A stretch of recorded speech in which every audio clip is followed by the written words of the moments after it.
औज़ुबिल्लाहिमिनश्शैतानिर्रजीम बिस्मिल्लाहिर्रहमानिर्रहीम। अस्सलाम वालेकुम दोस्तों, मैं हूं मोहसिन रफ़ा और आप लोग देख रहे हैं virtual student support services YouTube channel. दोस्तों, आज की जो मेरी वीडियो है वो MGT 101 फाइनेंशियल अकाउंटिंग की हमारी जो असाइनमेंट नंबर 1 आई हुई है फाल 2020 की, उस हवाले से है। दोस्तों, जिन दोस्तों ने अभी तक मेरा चैनल सब्सक्राइब नहीं किया है वो जल्दी से मेरा चैनल सब्सक्राइब कर लें और साथ ही बेल के आइकन पर भी क्लिक कर लें ताकि जब भी मेरी कोई नई वीडियो आए तो सबसे पहले उसका नोटिफिकेशन आपको मिल सके।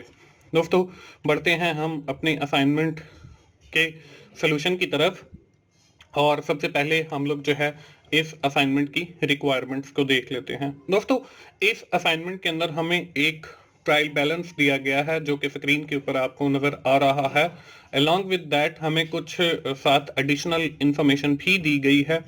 ये जो ट्रायल बैलेंस है इसमें हमें कुछ पर्टिकुलर्स दिए गए हैं जिसमें ओपनिंग स्टॉक है 13,000, प्लांट एंड मशीनरी है 1,00,000, कैश इन हैंड है 12,800, फाइनेंशियल एक्सपेंसिव 8,000 के, क्रेडिटर्स हैं 54,000 के, डेबिटर्स हैं 20,000 के, कास्ट ऑफ गुड सोल्ड है 35,000, क्लोजिंग स्टॉक ऑफ मटेरियल है 12,000, बैंक चार्जेस हैं 5,453 के, कैपिटल है 3,00,000 का, ग्रॉस परचेज है 50,000 की, रिटर्न आउटवर्ड है 10,000 की, रिटर्न इनवर्ड है 5,000 की, नेट सेल है 85,000 की। ये तो है दोस्तों ट्रायल बैलेंस। अब जो ट्रायल बैलेंस के बाद इंफॉर्मेशन दी जाती है उसको हम एडिशनल इंफॉर्मेशन कहते हैं। अब इस वीडियो के अंदर मैं आपको ये भी बताऊंगा कि ये जो हमें एडिशनल इंफॉर्मेशन दी जाती है इसको हम कैसे एडजस्ट करते हैं। इसमें हमें एडिशनल इंफॉर्मेशन दी गई है plant and machinery in depreciated 15% per annum के प्लांट एंड मशीनरी जो है वो 15% के हिसाब से डेप्रिसिएट होगी। Provision for doubtful debt is maintain for 5,000। हमने जो है जो हमारे डेबिटर्स हैं उसके लिए हमने प्रोविजन मेंटेन की है डेट के हवाले से कि वो अमाउंट जो हमें पता है कि वापस नहीं आनी उसके लिए हमने 5,000 जो है वो प्रोविजन मेंटेन की है। आखिर के अंदर जो है वो हमें दी गई है कि net losses for the period is RF 80,000, 80,000 जो है वो नेट लॉसेस हैं इस पीरियड के।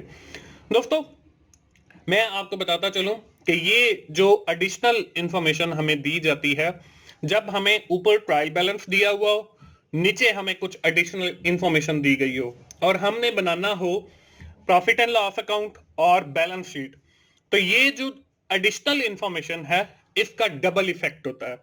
डबल इफेक्ट से क्या मुराद है? अब हमारी ये जो असाइनमेंट है इसके अंदर हमारी जो रिक्वायरमेंट है ये ऑलमोस्ट या तो हमसे पूछा जाएगा कि फला जो आइटम है वो बैलेंस शीट के अंदर उसकी वैल्यू क्या जाएगी, या हमसे प्रॉफिट एंड लॉस अकाउंट का कोई आइटम मिसिंग करके उसके बारे में पूछा जाएगा कि प्रॉफिट एंड लॉस अकाउंट के अंदर क्या वैल्यू उस आइटम की जाएगी। अब ये जो नीचे एडिशनल इंफॉर्मेशन है ऊपर भी इंफॉर्मेशन है। देखिए, प्लांट एंड मशीनरी 1,00,000 वहां पे भी इंफॉर्मेशन दी गई है, plant and machinery additional information में भी दी गई है। अब हम चाहे तो प्रॉफिट एंड लॉस अकाउंट बना रहे हो चाहे तो बैलेंस शीट बना रहे हो, ये जो नीचे एडिशनल इंफॉर्मेशन दी गई है इसकी एक एंट्री जो है वो जाएगी प्रॉफिट एंड लॉस अकाउंट में और दूसरी एंट्री जो है वो जाएगी बैलेंस शीट के अंदर। मतलब ये इसका डबल इफेक्ट होता है कि एक प्रॉफिट एंड लॉस अकाउंट में और दूसरी जो है वो बैलेंस शीट के अंदर। तो आज की इस असाइनमेंट में मैं आपको ये भी बताऊंगा कि ये कैसे हमारी जो इंफॉर्मेशन है ये बैलेंस शीट में जाएगी और कैसी ये जो इंफॉर्मेशन है ये हमारी प्रॉफिट एंड लॉस अकाउंट में जाएगी। उससे हमारी ये असाइनमेंट की रिक्वायरमेंट्स भी पूरी हो जाएंगी और आपको ये हम जो फाइनेंशियल स्टेटमेंट से टॉपिक लिया गया है financial statement, profit and loss account और बैलेंस शीट, उसको भी बनाना सीख जाएंगे। तो दोस्तों, ये इस असाइनमेंट की हमें कुछ इंफॉर्मेशन गिवन है और इससे हमने करना क्या है। हमें जो इंफॉर्मेशन गिवन है इससे हमने net purchase to the present in the income statement, हमने ये बताना है कि प्रॉफिट एंड लॉस अकाउंट में या इनकम स्टेटमेंट के अंदर नेट परचेज की क्या वैल्यू होगी। उसके बाद gross profit to the presented in the income statement और प्रॉफिट एंड लॉस अकाउंट में या इनकम स्टेटमेंट के अंदर ग्रॉस प्रॉफिट की क्या वैल्यू होगी। Net book value of machinery to be present in the balance sheet. अब देखें, वही बात आ गई कि बैलेंस शीट के अंदर प्लांट एंड मशीनरी की नेट बुक वैल्यू क्या होगी, value of debtor present in the balance sheet के हमारे जो डेटर्स हैं बैलेंस शीट के अंदर उनकी क्या वैल्यू होगी, owners equity to be present in balance sheet और हमारी जो ऑनर्स इक्विटी है बैलेंस शीट के अंदर उसकी क्या वैल्यू होगी। तो आप ये समझ लें कि हमारी जो ऊपर इंफॉर्मेशन दी गई है उससे हमने दोनों फाइनेंशियल स्टेटमेंट ही बनानी है, एक इनकम स्टेटमेंट और एक बैलेंस शीट, लेकिन हमने उसमें से कुछ पर्टिकुलर आइटम्स जो उसको रिक्वायर्ड है वो बनाने हैं। दोस्तों हम बढ़ते हैं इस असाइनमेंट के सॉल्यूशन की तरफ और इसमें जो पहली हमारी रिक्वायरमेंट है जिसमें हमने बताना ये है कि नेट परचेजेस हमारी जो है प्रॉफिट एंड लॉस अकाउंट के अंदर या इनकम स्टेटमेंट के अंदर वो क्या आएंगे। दोस्तों इसके साथ ही मैं आपको बताता चलूं कि मेरा एक और YouTube चैनल है जिसका नाम 24/7 टीचर्स ऑनलाइन है। इसके ऊपर मेरे लेक्चर्स अवेलेबल हैं और आप सब लोगों को ये भी पता है कि हमारा जो फाइनेंशियल अकाउंटिंग का कोर्स है वो कंप्लीट चेंज हो गया है और मेरे वहां पे नए लेक्चर्स भी कुछ अवेलेबल हैं।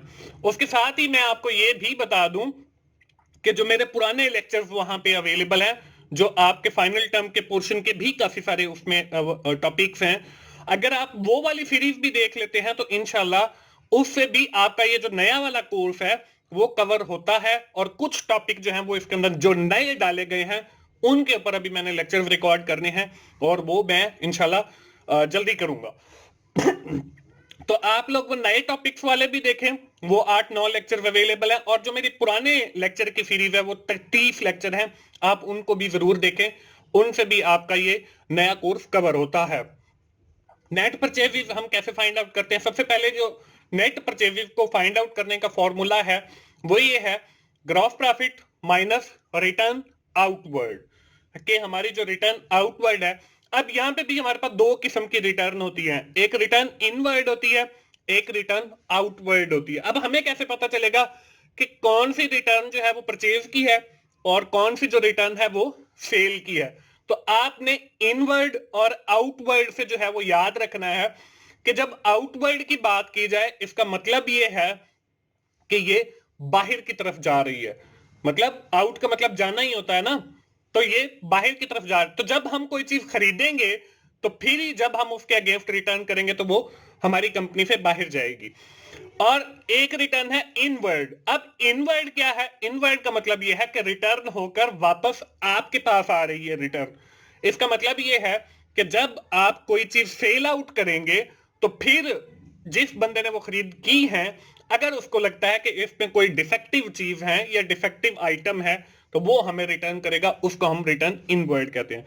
तो यहाँ पे जो है वो ग्रॉस परचेज और रिटर्न आउटवर्ड यानी परचेज के ऊपर जो है रिटर्न वो हमने माइनस कर दिया। अब ग्रॉस प्रॉफिट ग्रॉस परचेज जो है वो हमें क्वेश्चन के अंदर बताया गया जो कि हमारे पास 50,000 है, उसमें से हम माइनस करेंगे रिटर्न आउटवर्ड। रिटर्न आउटवर्ड की वैल्यू भी हमें क्वेश्चन के अंदर दी गई है, तो ये जब हम माइनस करेंगे तो हमारे पास नेट परचेज जो है वो 40,000 आ जाएगा और एंड पे भी जो है वो मैंने नेट परचेज 40,000 लिख दिया। तो इस तरीके से हमारी रिक्वायरमेंट नंबर 1 जो है वो कंप्लीट हो जाती है। इसके बाद रिक्वायरमेंट नंबर 2 आती है जिसके अंदर हमसे पूछा गया ग्रॉस प्रॉफिट। अब ग्रॉस प्रॉफिट हम कैसे कैलकुलेट करते हैं? वो तो सिंपल ही फॉर्मूला है कि हम net sale minus cost of good sold. अब नेट सेल कैसे कैलकुलेट की जाती है? जैसे हमने नेट परचेज कैलकुलेट की है कि परचेजेस उसमें से हम माइनस करते हैं डिस्काउंट, माइनस करते हैं रिटर्न, तो फिर हमारे पास नेट परचेजेस आ जाता है। इसी तरह जब हमने सेल्स नेट कैलकुलेट करनी हो तो फिर हम क्या करते हैं? सेल्स माइनस डिस्काउंट और माइनस रिटर्न ऑन सेल या रिटर्न इनवर्ड, तो ये हमारी नेट सेल आ जाती है। तो हम सबसे पहले जो है नेट सेल कैलकुलेट करेंगे। हमें सेल की वैल्यू क्वेश्चन के अंदर गिवन है, रिटर्न इनवर्ड भी हमें गिवन है। अब देखें सेल्स जो है वो हमें बताया गया 85,000 है, हम इसमें से माइनस कर रहे हैं 5,000 जो कि हमारे पास रिटर्न इनवर्ड है और बाकी की हमारे पास जो नेट सेल है वो 80,000 की, डिस्काउंट हमें नहीं दिया हुआ। उसके बाद हम क्या करेंगे? इसमें कास्ट ऑफ गुड सोल्ड को माइनस करेंगे। तो यहाँ पे देखें नेट सेल हमारे पास 80,000 आ गए, इसमें से हम लेस करेंगे कास्ट ऑफ गुड सोल्ड जो कि हमें क्वेश्चन के अंदर दिए हुए हैं 35,000 हैं।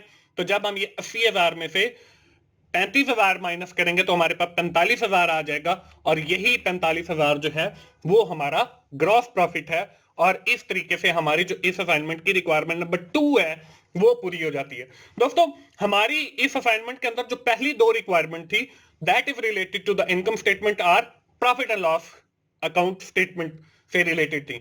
अगली जो 3 रिक्वायरमेंट्स हैं वो हमारी बैलेंस शीट से रिलेटेड हैं और एडिशनल इंफॉर्मेशन से रिलेट करती हैं। अब तीसरी जो हमारी रिक्वायरमेंट थी वो ये थी कि हमने नेट बुक वैल्यू बतानी थी प्लांट एंड मशीनरी की, जो कि बैलेंस शीट के अंदर लिखी जाए। अब देखिए, हमें क्वेश्चन के अंदर जो है प्लांट एंड मशीनरी बताया गया कि 1 लाख की है, लेकिन एडिशनल इंफॉर्मेशन के अंदर हमें यह बताया गया है कि इसके ऊपर जो है वो 15% जो है वो डेप्रिसिएशन है। अब देखिए, मैंने आपको बताया था कि हमारी जो एडिशनल इंफॉर्मेशन है इसको हम डबल इफेक्ट करते हैं, इसका प्रॉफिट एंड लॉस अकाउंट में भी करते हैं और बैलेंस शीट में भी करते हैं। अब हमारा जो ट्यूटर है उसने हमसे सिर्फ बैलेंस शीट के अंदर पूछा है, तो मैं आपको बैलेंस शीट के अंदर जो इसका इफेक्ट है वो भी बताऊंगा और जो इसका प्रॉफिट एंड लॉस अकाउंट के अंदर इफेक्ट है वो भी बताऊंगा। तो यहां पे देखिए, हमने सब बुक वैल्यू कैसे कैलकुलेट करनी है, original cost minus accumulated depreciation. अब देखिए, ओरिजिनल कॉस्ट हमें बताई गई है कि प्लांट एंड मशीनरी की जो ओरिजिनल कॉस्ट है वो 1 लाख है, और हमने एक्यूमुलेटेड डेप्रिसिएशन कैसे कैलकुलेट करनी है, इसका जो फॉर्मूला है original cost multiply by depreciation rate. तो यहाँ पे देखिए 1 लाख मल्टीप्लाई बाय 15%, तो ये हमारे पास 15,000 जो है ये हमारे पास डेप्रिसिएशन आ गई। अब यहाँ पे देखिए, हमने क्या करना है, ओरिजिनल कॉस्ट 1 लाख माइनस ये डेप्रिसिएशन आ गई, ये 15,000 माइनस किया तो हमारे पास 85,000 जो है ये वैल्यू आ गई, और ये 85,000 जो है ये हम बैलेंस शीट के अंदर लिखेंगे। ये तो इफेक्ट हो गया हमारा उस एडिशनल इंफॉर्मेशन का बैलेंस शीट के अंदर। इसका प्रॉफिट एंड लॉस अकाउंट के अंदर क्या इफेक्ट होगा, प्रॉफिट एंड लॉस अकाउंट के अंदर ये जो हमने डेप्रिसिएशन निकाली है इसको हम एज एन एक्सपेंस चार्ज कर देंगे, तो ये हमारा प्रॉफिट एंड लॉस अकाउंट के अंदर एज एन एक्सपेंस 15,000 का चार्ज हो जाएगा। जबकि बैलेंस शीट के अंदर जो है हम ओरिजिनल हमें जो वैल्यू दी गई है प्लांट एंड मशीनरी की उसमें से डेप्रिसिएशन माइनस करके लिखी जाती है, तो वो हमारी नेट बुक वैल्यू भी हम उसे कहते हैं, और ये हमारी 85,000 आ गई। इस तरीके से डबल इफेक्ट भी मैंने आप लोगों को समझा दिया। इसके बाद बारी आती है हमारी रिक्वायरमेंट नंबर 4 की। अब इसके अंदर क्या है, इसके अंदर हमने वैल्यू ऑफ डेटर्स निकालनी है, तो वो डेटर्स कैसे निकालेंगे, डेटर्स और क्रेडिटर्स ये 2 लोग होते हैं। डेटर्स वो लोग होते हैं जिनसे कारोबार ने या हमने पैसे लेने होते हैं, क्रेडिटर्स वो लोग होते हैं जिनके हमने या कारोबार ने पैसे देने होते हैं। अब जो डेटर्स हैं, सम टाइम ये होता है कि वो ये कहते हैं कि ये पैसे तो हमने आपके देने नहीं है, या वो डेथ हो जाती है या वो मुकर जाते हैं, तो उनको हम बैड डेट्स कहते हैं। उसके लिए फिर जो है कंपनीज प्रोविजन रखती हैं। इस असाइनमेंट के अंदर भी हमें बताया गया कि हमारी जो 5,000 है वो प्रोविजन है। अब प्रोविजन के मैंने आपको बताया कि जो एडिशनल इंफॉर्मेशन है उसका डबल इफेक्ट है, एक बैलेंस शीट के अंदर और एक प्रॉफिट लॉस अकाउंट के अंदर। तो बैलेंस शीट के अंदर जो है वो तो हमारी रिक्वायरमेंट है, वो तो हमने लामहला सॉल्व करना है, लेकिन जो प्रॉफिट एंड लॉस अकाउंट के अंदर होगा वो भी मैं आपको समझा दूंगा। तो यहाँ पे जो है डेटर्स की वैल्यू हम कैसे बैलेंस शीट के अंदर लिखेंगे या क्या आएगी, तो हमारा डेटर्स माइनस प्रोविजन, तो डेटर्स जो है वो हमारे 20,000 के हैं, और जो हमारी प्रोविजन है वो हमें बताया गया नीचे एडिशनल इंफॉर्मेशन के अंदर लेस प्रोविजन 5,000, तो ये हमारी जो वैल्यू ऑफ डेटर्स है 15,000, ये हमारी वो वैल्यू है जो हम बैलेंस शीट के अंदर लिखेंगे। दोस्तों, मेरे वहां पे जो टीचर्स ऑनलाइन के ऊपर लेक्चर है वहां पे मैंने ये बैलेंस शीट और प्रॉफिट एंड लॉस अकाउंट दोनों बनाना सिखाए हुए हैं, विद एडिशनल इंफॉर्मेशन भी सिखाया। तो आप वो लेक्चर्स जो मेरे पुराने वाले लेक्चर्स अवेलेबल हैं आप उनको जरूर सुने, वहां से आपको ये बैलेंस शीट बनाना भी आ जाएगा और प्रॉफिट एंड लॉस अकाउंट बनाना भी आ जाएगा। यहां पे सिर्फ हमसे एक एक आइटम का पूछा गया, तो ये हमारी एंट्री हो गई बैलेंस शीट के अंदर। अब प्रॉफिट एंड लॉस अकाउंट के अंदर इसकी क्या एंट्री होगी, प्रॉफिट एंड लॉस अकाउंट के अंदर ये जो हमने प्रोविजन क्रिएट की है 5,000 की, ये 5,000 जो है वहां पे जाके एज एन एक्सपेंस चार्ज हो जाएगा। जैसे हमने डेप्रिसिएशन को एज एन एक्सपेंस चार्ज किया प्रॉफिट एंड लॉस अकाउंट में, तो ये 5,000 भी वहां पे जाके एक्सपेंस चार्ज हो जाएगा। तो ये हमारी डबल एंट्री हो जाएगी बैलेंस शीट में भी और प्रॉफिट एंड लॉस अकाउंट में भी, और ये बैलेंस शीट वाली हमने अपनी असाइनमेंट के सोल्यूशन में दिखानी भी है। इसके बाद बारी आती है हमारी आखिरी रिक्वायरमेंट की, पांचवी रिक्वायरमेंट की, जो कि ऑनर्स इक्विटी से रिलेटेड है। दोस्तों इसके साथ ही मैं आपको बताता चलूं कि मेरा एक और यूट्यूब चैनल भी है जिसका नाम की टू सक्सेस है। की टू सक्सेस के ऊपर मैं आपकी एग्जाम की तैयारी के हवाले से मटेरियल अपलोड करता हूं।